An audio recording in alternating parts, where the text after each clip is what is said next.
Kia ora, my name is Whārai Uslai Sander and welcome to Oho Ake Books. I'm everything Oho Ake. All the book trailers, all the books, all the content, the blogs, the vlogs, the podcast, it's all me. I do everything on this website. I've created all the content, everything you see. I did it, I created it. I'm responsible! So today I want to talk about my childhood and why I started to write.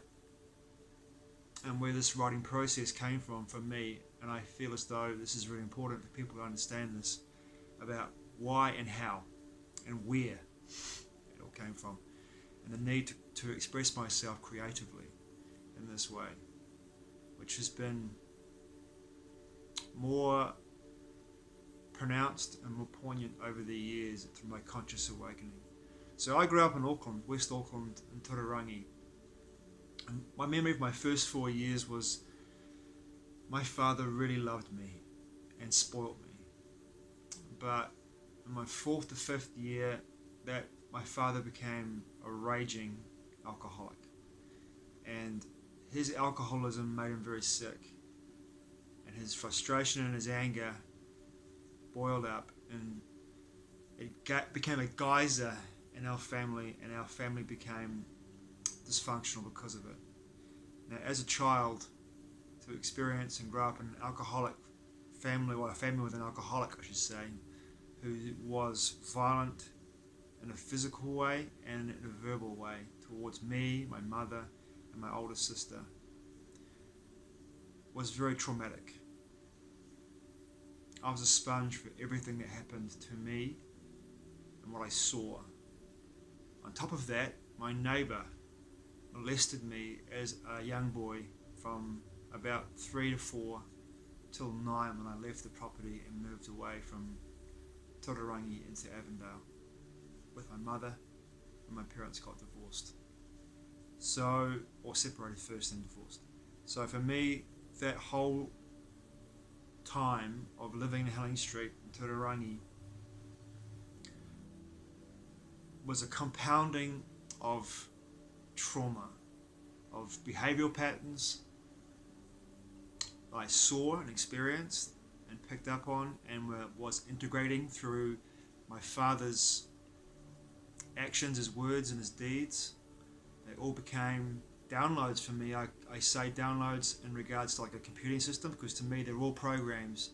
They were all programs, and I look upon those experiences now as programs that were installed into my memory banks. And I became, and my projections into the world were through those experiences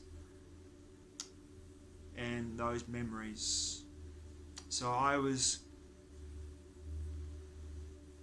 a creation of all those experiences, and those traumas for me compounded over the years.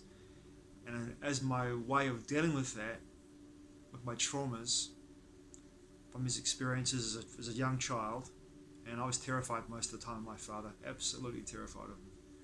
I didn't know who I was going to receive when he got home, when he was drunk. I didn't know who he's going to be. Loving, in my mind, what loving was at the time. I didn't know what love was.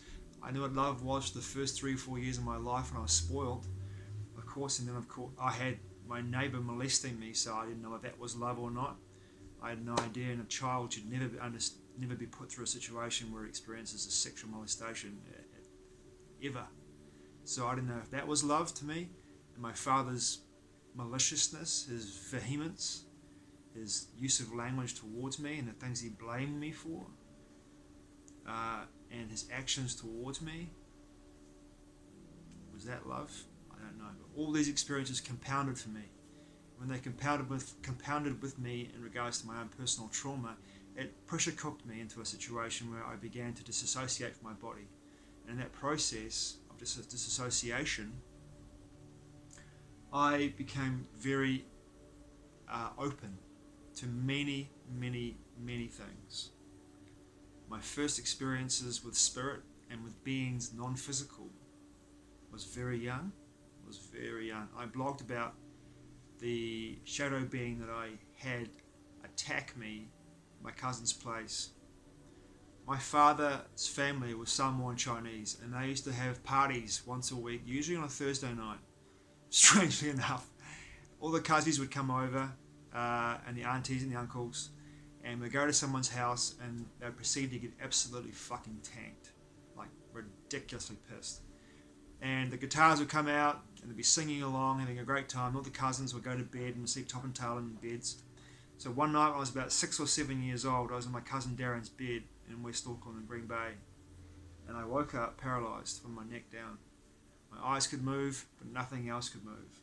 And this is a really distinct experience for me, and I blogged about this in my blogs. I remember lying in my bed and seeing this being standing over me in the doorway, just staring at me. Not moving, just staring at me. And I could feel it sucking and siphoning off my fears. I became afraid of who it was. I remember calling out everyone's name in the house to see who it was, and no reply. And I knew then that it wasn't anyone from the house. It was an otherworldly being. And that being was feeding on me. It's pretty frightening for a child. Pretty scary. As a consequence of that experience, I woke everybody up when I could eventually move. My cousin being the first person I woke up. I woke him up, first. That was the first thing I did, woke him up, and I said, there's someone in the house. So the cousins all woke up, my uncles and aunties all woke up, and we ran around the house looking to find who it was in the house, who had broken into the house. Right. Couldn't find anybody. I told everyone what I experienced, and my father pulled me aside after giving me a smack and said to me, there's no such thing as ghosts. To which I closed down to an extent, but the disassociation that I had with my body, especially my lower chakras, because I wasn't really embodied because I was so afraid of being in my body due to the beatings I was getting, due to my molestation I was having as a young child, and my inability to express myself and tell anyone that would hear me what I was going through. And I don't blame anyone for this, I just didn't know what to do. But that pressure put me into a place where I became disassociated from my body, and as a consequence of that, I became very open, and I needed some way to find a way to express what was going on for me. And I had no outlet in a creative sense as a child. I didn't have anything really. It wasn't until I was 13 years old, my first year at high school, that I wrote. And that skill, that ability just came to me. It was never something I learnt about. It just came to me. I had this ability to convey through words how I was feeling. And the short story I wrote, which I've blogged about as well, was about a young Inuit girl who follows a sparrow, well, actually a bird, follows a bird onto the Arctic ice and gets lost and dies out on the ice. And that was a metaphor for how I was feeling inside and feeling about my life, what I wanted to do. I wanted to die. I didn't know what to do. I felt so overwhelmed by what had happened to me the first formative years of my life and what I experienced and what I was told from my father about I was responsible for this and that, right? It was I don't blame him for any of what he said to me because he was sick. I look at it now and it's got no meaning over my life. It was just an experience. But at the time, I was overwhelmed. I was so lonely, so broken, and so afraid, and never felt safe. But the skill that I had as a writer, it manifested in my life. And I really feel this. This ability that I have to create this way is from past incarnations. To me, it makes perfect sense, and the more I feel into this space, I understand that I write, and I can write, and I do write because of who I have been in a past incarnation in regards to spirit, my own soul, where it's incarnated over time, and my ability to write comes from past lives or past life, and I'm bringing that energy into this incarnation and utilizing it now as I write blogs, books. I get into flow states with my videos and my podcast as well. Hey, thanks for watching. It means everything to me. Mate wa. I'll see you soon. Bye bye.